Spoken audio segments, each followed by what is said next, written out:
Welcome back to Cool Country 2KA. This is Kylie Daniel, and that was Adam Brand with There Will Be Love. I've managed to catch up with Adam today. I've got him on the phone. So I was expecting you, Kyle. Yeah, how have you been? Yeah, a little bit croaky after the weekend of shows. So how is the tour going at the moment? It's going fantastic, actually. Yes. Four boys out on the road, just having a blast. Getting into trouble or staying out of trouble? No, definitely staying out of trouble. Well, it really depends on your, definition of trouble, doesn't it? So where are you playing next? Tassie this weekend. Cool. You do sound very croaky, you poor thing. Yeah. Just, after you sort of do 4 shows, you sort of just give your voice a rest and all that kind of stuff. And because it kind of gets, and the adrenaline stops, all that kind of thing. So you sort of settle down for a bit, and the whole body takes a bit of, a little R&R. With all the shows that you're doing, how do you prepare yourself for shows? You know what? It's really just a matter of staying healthy. It's a matter of drinking lots of water, eating healthy, getting lots of sleep. I think that's probably the biggest one is water and sleep, because if you don't have those two, your body really sort of starts to shut down because you're not getting rest and you're going hard all the time. It's like anything, if you're an athlete or if you're just working or whatever, it doesn't matter. You just got plenty of water, and not water that's been distilled and with barley hops or corn grain. That doesn't quite count. Or yeast. Or yeast, exactly. Adam, you've had a very distinguished career both here and overseas. Do you sit back any time and reflect over the career that you've had and how fortunate you've been? I always reflect on how blessed I am, on how fortunate I am to be able to do this for a living, to be able to do something that I love doing. Yep. And that, that people want to hear what I've got to say, or, in song, obviously. So, yeah, I do. As far as reflecting on, things like milestones or, anything that may achieve or that kind of thing, not really, because it's not so much about checking off those boxes. It really is the fact that I just, so grateful to go, wow, what do I get to do for a living? Yeah. I'm one lucky son of a gun, you know what I mean? Yes, so, you are. Yeah. And so from that, you're a recording artist, you're a songwriter, you're a TV personality, you're a budding chef and author of a cookbook, and that is a lot of different hats. So do you actually have a favourite one? My first love, obviously, is being on stage. Yep. Singing my songs. But, therein probably lies the answer for me as far as, what keeps me motivated is the fact that I do get to have a fairly varied array of things I get to do, And, yep. And for someone like me, I think I'm a 40-year-old with, ADD, so I need to... I'd agree with that. Yeah. I don't do too well when I'm bored or just doing one thing all the time, so... Yeah. And actually, I missed something off the list then. You're also a somewhat of a carpenter too. You've been working on the shack? Yeah, well, maybe a professional cleaner-upperer. I wouldn't say I've got all the skills to be a carpenter, but, I'm definitely getting my hand in the pie, of the building side of things. I'm loving it, absolutely loving it. Oh, that's great. And obviously you won't tell us where it is, but is it seaside or is it out? No, it's not far from the beach. Yeah, cool. It's southeast Queensland's where I live, Yep. There's no secret about that and Yep. all that kind of stuff. Yeah, cool. Cool and gatter and everything, but it's just a beautiful little area, and it's only a little place. It's not a big place by any means.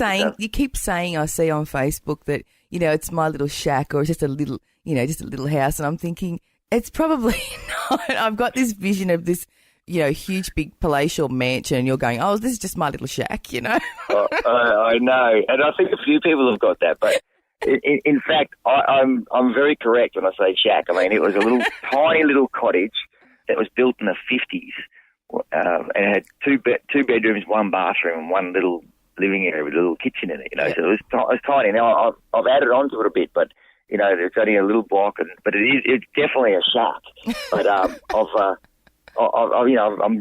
sprucing the shack up anyway. Put it that way. And now I just got visions of like surfboards hanging everywhere and like a surf shack.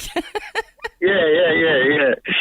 I'll have skateboards hanging on the wall. Yeah, that's the image you just gave me then too. So how will you decorate it? What's your style? Oh, I don't really like clutter, Yeah, so it'll be pretty. It's just pretty open. I'll just just got to paint the thing paint it all white and put some nice little floorboards down and just hang a couple of skateboards on the wall and my thing is to have a big kitchen, like a big oven, a big cooker and stuff. So that's yeah. You do have a love of cooking, don't you? Obviously, love it. Yeah, I love eating more. You wouldn't know it from looking at you. Running it off. That leads me to another question because your day is obviously very, very full. What is the best part of Adam Brand's day? Best part of my day? Oh, that's a hard question. I guess it really depends on what I'm doing. It's like if I'm on the road, the best part is those first few steps when I walk on stage because I know I've got an hour and a half of fun coming up. If I'm just at home, then probably that half an hour before I eat, where I'll start cooking and that kind of stuff. That's pretty good half hour. Or sometimes the morning when I go get my coffee and I'm just cruising along on my skateboard, sipping my takeaway coffee. That's not a bad time too. I mean, I can go on. Do you get nervous? I mean, you're a seasoned professional. Do you still get nervous when you step up on that stage? I don't think it's nerves, but I would definitely say it's adrenaline going on. It's that sort of energy sort of thing where you go, let's go, So, and that must fuel you along each time, does it? Yeah, definitely. And when I hear the crowd going and the band starts firing up, there's definitely a kick in that. And you've spent a lot of time on the road. So for you, what has been the best moment? Oh, look, there are lots of them. There are definitely lots of them. But just recently, earlier this year, we played in Shepparton and had an amazing moment. Actually, there was these two young twin girls, and they were like 2.5, 3 years old, and they were there with their mum and their older sister and brother, and they were down the front of the stage, and they kept on reaching their arms up to me. So I reached down and I gave one a hug, and she wrapped her arms around my neck, and she wouldn't let go. So I said, all right. So I scooped her in my arm and then just walked around stage, kept on singing the song, and because she wouldn't let go, So then, I thought, all right, well, you can come on stage with me. And then the band kept playing, and then I was walking around singing the song, and she was just sort of looking at me and looking around, and then I walked back to that sort of stage where her mum was, and ready to try and give it back, Try and give it back. Yeah. But then her twin little sister had her arms stretched out and this sad little look on her face. So I thought, I can't just not take one and not the other. So I reached down, I scooped the other one up. So at this stage, I got one of the boys to grab the mic, and they put it back in the holder, and I picked this other one. So I'm walking around with two of these little twin girls in my arms, and then I stand back to the mic, and they continued singing the song. Oh my God! Incidentally, what song were you singing? New England Highway. Oh, cool. So I went after finishing the song. The song sort of got to a place where we couldn't go anymore, and the boys started playing real quietly. So I reached down to give them both back to their mum, and they wouldn't go. So I stood on the stage, and then the boys started singing "Twinkle Twinkle Little Star," and then the whole crowd started singing. And I mean, it was just such a beautiful moment. It was one that'll stick with me for a long time. And now you've adopted those little girls, have you? I tell you what, it certainly got my maternal clock going. That is an adorable story. Yeah. Adam, if you weren't a country music singer and all the things that we've identified before, what do you think you'd be doing day to day? I think I'd quite easily be in the food game, probably a restaurant, something. I'd give myself. I'd love to be a supercar, V8 supercar, full-time driver, but I'm not really good enough for it. But I'm in my dreams, Lounge's teammate. But probably definitely something in the food game, for a restaurant, cafe, something like that. Yeah. So where does your love of food stem from? Probably my Italian grandmother, I'd say, who just everything was about food and the kitchen and the dinner table and family and just food brings everyone together. It really does. It does, doesn't it? So, do you have a signature AB dish? Not really one, but definitely, definitely pastas and anything fresh. I love cooking up fresh fish and lots of fresh herbs and things out of the garden and things like that. So, do you grow your own herbs and everything as well? Do you? I don't right at the moment, but as soon as the shack's finished, you can bet there's going to be a nice little beach patch out. Now, I'm going to take you back to the beginning of this year when at the Tamworth Country Music Festival, and there was a radio seminar for obviously radio industry people, and you gave a speech about how you got started, and I must admit that I was really taken by that speech, and you said, and you literally went to each radio station and did the thing. And is that what you'd recommend for upcoming artists to do, to take that same approach that you did? You know what? I think the degrees of how things work obviously is up to the person and up to the song and all that kind of stuff. But there are definite steps that every up-and-coming act should take. And now whatever form that is in, it just needs to be something that they're actually believing in what they do and backing themselves and really showing that they're committed. I think that's the big key. It's really, when you want to start a career like this, you've got to show you're committed. You've got to show the people like yourself who play the music and other people in the industry. You've got to show them that you're not just a fly-by-nighter, but that you're committed to doing this. Yep, absolutely. And this is a new question I ask my guests. Which song in the history of country music do you wish that you had written? Oh, wow. Great question. It's funny, because you hear big artists, when they have a big song, and that song is so huge, and it's so difficult to live up to it or to keep right. Once you have a big song, for instance, Billy Ray Cyrus, once he put Achy Breaky Heart out, yep. I mean, so huge. How did he ever follow that up? Or how, and he may sort of dread that song, but in reality, that song made him a worldwide name and made his career. So, it's sort of puts a lot of pressure on, but too, doesn't it, to back it up? Certainly does. It certainly does. But there's some incredible songs over the years. I mean, and if I think of a recent one, when I say recent, in the sort of past 10 years, I mean, Live Like You Were Dying. That song is just amazing, So, I sort of, there are probably a dozen songs I can go, oh, that song or that song or that song, But, so I guess it's just, for me, the songs that I really gravitate to are songs with a really strong message that just take the breath out of me, And so the first time I heard that song was just like, wow. So what has been the highlight of your career so far? I don't know if there's an answer. I don't know if there's a highlight.